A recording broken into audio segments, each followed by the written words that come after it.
Well, the day that the tornado came through Thurman, we had kind of an idea from the news, the weather channels and things, that day may be a day that there could be some possibility of some bad weather. I received a phone call from Code Red and telling us that we were pretty much in dead center of the path of a possible tornado. I told my father that blowing the sirens was probably the best idea in that point in time. I typically wait for my pager to go off because that's normally what happens, and probably 30, 40 seconds later, my pager did go off.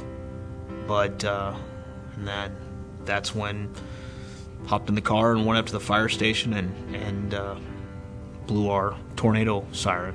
During that whole period of time, we had a rescue call on the interstate also. So after we blew the siren, we kind of looked at each other and we hopped in our ambulance and started to pull out to head towards the interstate, and decided that was probably not a great idea at that point because you couldn't see across the street. The building was shaking, the ambulance was kind of rocking back and forth. I would venture to say that the winds were probably 80, 90 miles an hour up there. As the winds died down, we pulled out, and it was like it was out of a movie.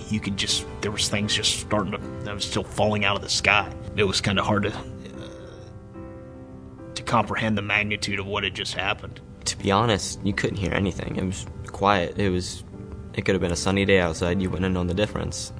And I gave it a couple minutes. I came upstairs and no wind blowing anymore, so I peered outside a little bit, noticed there were plenty of trees down in the backyard, but figured it was just one of those times where you get a couple of trees, nothing major like normal. We had a nice what was later called an EF2 tornado that went through the town of Thurman and damaged or destroyed about 75% of the structures in the town. In the morning of the next day, at about 4:30, 5:30, they were showing up, and I told them my story, and they were talking about people that they've already met, even that early in the morning, still needing a place to stay.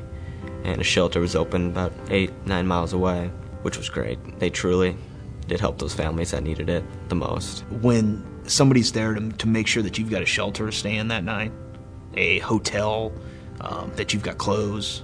We've dealt with it a little bit with, people who their homes have burned down and things like that in the past, and, the Red Cross was always there to help them. It meant a lot to those people. It really did. It meant a lot to all the citizens of Thurman. If they hadn't sounded the siren, there would have been some people in town that would not have known what was going on, would have not have known that there was a tornado bearing down on the town. And if there would have been people outside that didn't know what was going on, I think we would have had injuries and possibly death. It's just doing what I was supposed to. I mean, it's no different than responding to a rescue call, going to a fire. I guess it's just what we do.